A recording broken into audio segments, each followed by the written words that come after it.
Hi everyone, Jamie from Mapp here. Thank you for joining us for the Mapp Masterplan series. In this series, we're helping you turn your Black Friday sales into long-term revenue by growing your customer loyalty. And joining us are some of our fantastic partners with strategies, stories, and insights.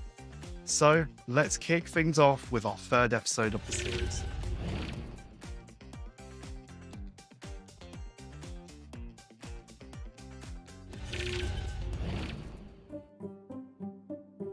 So we've taken you through how to acquire new customers, grow your database, and nurture it through converting customers throughout Black Friday and the holidays. But what if you're tight on budget and you can't undercut your biggest competitors? Or maybe you want to find other avenues to grow sales. You may even want to do both. The answer lies in your inactive customers. These are contacts who haven't been active on your site or bought anything for a certain time period, or may not currently receive any of your communications currently. This could be because of poor deliverability on the sending and receiving side, or they're simply just not engaging with your content. To understand how this works, our partner Alpenite dives into the power of reactivation campaigns to prepare before the peak. So just before we get started, would you like to just introduce yourself, Alberto, and just give us a little bit about what you do at Alpenite? Well, basically, I'm Alberto. I'm one of the sales account of Alpenite, the UK branch of the company. Alpenite is a digital consultant company that is real focus on the digital transformation of customer faces process. We have, let me say, a very good experience in the retail market. Cool. So yeah, so I suppose in this video, what we kind of want to talk about is kind of looking at reactivating inactive customers. So I suppose first question for us really. So kind of want to ask, like, what impact have you seen when clients invest in identifying those and reactivating inactive customers? Very good question. I guess the most important thing is the customer life cycle. So basically, the possibility for a brand to increase the customer lifetime cycle. What we saw from our experience are basically few different moments and phase when a brand decides to adopt this kind of strategy. First of all, in the short term, sometimes there are brands that basically lost money in the short terms. That because reactivate inactive clients means invest money in choose the correct technologies, invest money in choose the correct strategy to know. But in the long term, reactivate inactive clients means have long-term revenue. And in some clients that we saw in our projects, that it means also change completely the future of the strategy and the marketing strategy of a company. Because sometimes reactivate inactive clients is less expensive than acquire new clients. And I suppose then, with that in mind, how would clients then best approach this? Sort of investing money and stuff, and could they maybe get more complex in their sort of segmentation of what they're doing, or what tactics have you seen that works in awakening these dormant customers? Really, like, is there anything to do with maybe some historical data to create any of these sort of personalized communications with maybe like a discount, or what have you kind of seen? Well, as you said, Jack, for sure, segmentation and invest, understand properly what are the segments of customer that you as a brand have is probably let's say the most important point. Second of all, as a strategy, what we see, it's also investing in personalization, not just only related to communication, but full personalization. That is means, for example, the searching of a website, the results that the customers see, and with a most, let me say, tricky strategy, also the price potentially could be a point. I say tricky because sometimes show different prices are not in the B2C market. are not, you can say, 100% the correct strategy. What we suggest and what we see as a good strategy to do and to implement this kind um, of action is starting from a very specific analysis to understand properly what is, let me say, the action to put in place, what are the customers that you are speaking with, and what are the, let me say, the goal that you want to achieve. So a little bit of a cheeky question here, I suppose. But have you got a successful sort of customer story that sort of springs to mind from yourself that you kind of worked on? That's kind of good to hear. Well, yeah, I have in mind, let me say, an interesting one. And that's related exactly to how to properly work with your VIP client. That was a fashion brand, well, a luxury brand, an Italian one, that had exactly this problem. So how to work with their inactive client. They understood that they didn't have a clear, let me say, a recurrent revenue, from their VIP client. So they decided to hyper personalize the VIP selling using not just technology to communicate to them, but creating a full journey, a full personalized journey just for VIP clients. That was the result was basically private shopping session just dedicated to the VIP clients with using the customer service and team that basically enable the selling of specific products for this. The result was, let me say, amazing. And starting from the VIP clients, they achieve also new results and communicated this, let me say, this strategy. They achieve new results also in the other segments.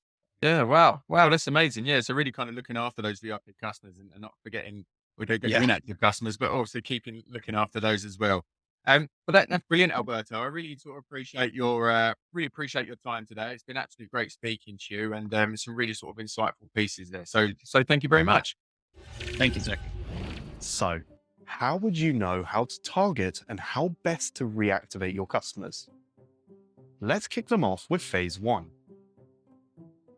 Each customer is unique, so you need to fine-tune your marketing for your specific customer groups. Start by nailing down your customer database and segmenting groups into engaged and inactive contacts. You can even use RFM and RFE modeling to use your historical data for advanced and automated segmentation. Combining your historical data, like purchase history, behavioral data, and zero-party data submitted from the customer preferences, surveys, and more, you'll be able to offer personalized discounts, cross-sell and upsell initiatives, and targeted incentives that are within your marketing budgets and margin.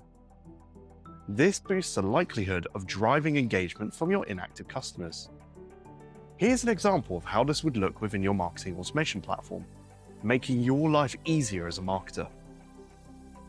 You'd go one level deeper to identify your loyal customers and automate your communications to target those who appreciate more tailored content before the holidays.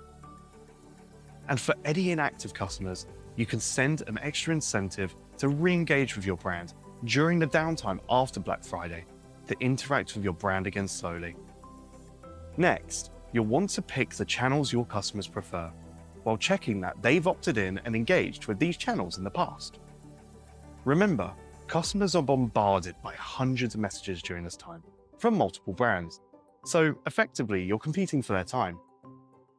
You also need to ensure that once you do break through to them, your communications don't overlap or over-message customers.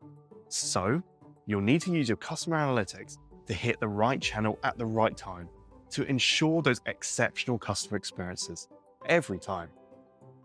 Remember, your marketing automation platform should help you do this seamlessly. And the final point is deliverability. As our State of Customer Experience survey found, email is the top channel for marketers, and it will most likely be your go-to channel as well. But you'll need to ensure your deliverability is in good health. So at Mapp, we have our deliverability experts running through how to successfully get your emails to land in your customer's inbox. Let's find out more. Timing is a key factor when sending huge campaigns, especially when you're not the only one, and actually the entire globe may have the same purpose at the same moment to send messages. So yeah, this is the case of Black Friday, the Christmas sales, for example. In this case, we must consider that ISPs are a giant funnels that must process suddenly very, very high amount of messages. So being at the same time in the same funnel maybe is not a good idea because it can make the ISPs, even big players such as Yahoo, Microsoft, or Gmail, suffer.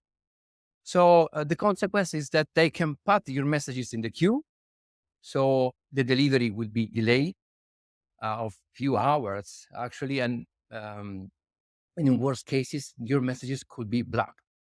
So to optimize the delivery of the messages and make the ISPs happy to process the campaigns, you can simply postpone the sending of your campaigns of, for example, 10 minutes.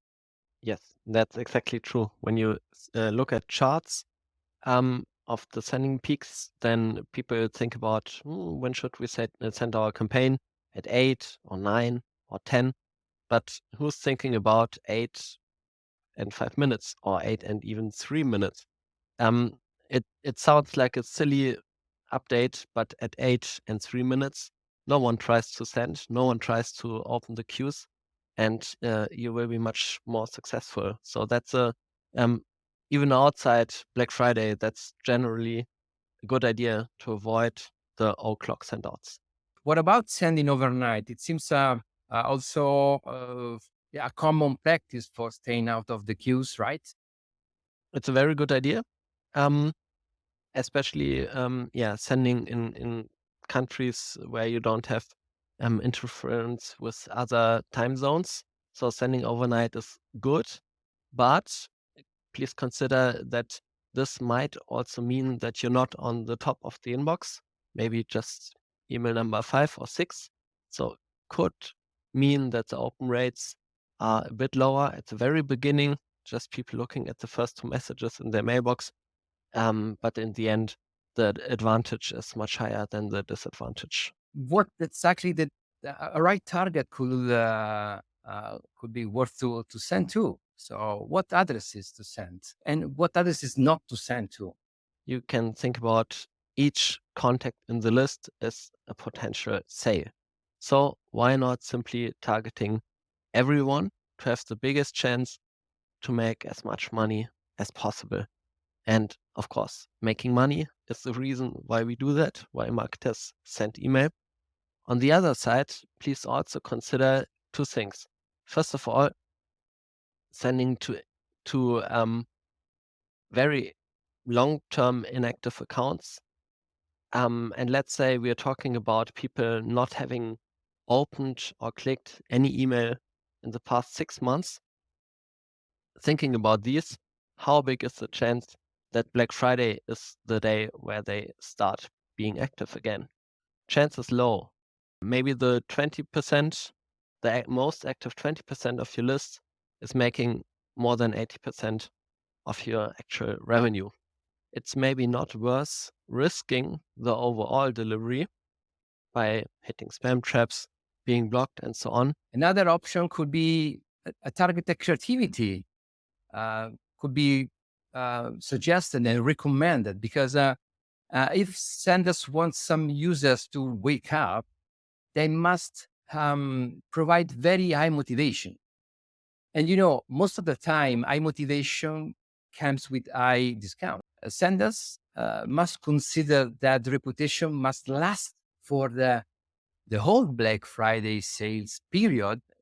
In general, for normal campaigns, and for the upcoming Christmas sales season, which is another critical challenge. I would say that the sending frequency is also important because, of course, senders should consider that the recipients are bombed, literally bombed by other senders every day. So I suggest being careful and set a cap of messages each user can receive. Everybody wants to target you. Everybody wants to have your attention. If you have ever been on a DMEXCO, you know what I'm talking about. And that's why you must think about how can I get a little bit of the attention of the recipient. And there's another critical point. It's time sensitive, so it's very we cannot do overnight sendouts on Black Friday if there's a time critical offer, let's say. I would say that another mistake that sender may make is to only focus on the sales event itself. The relationships with the user, with clients in general, and in our life actually is based on trust.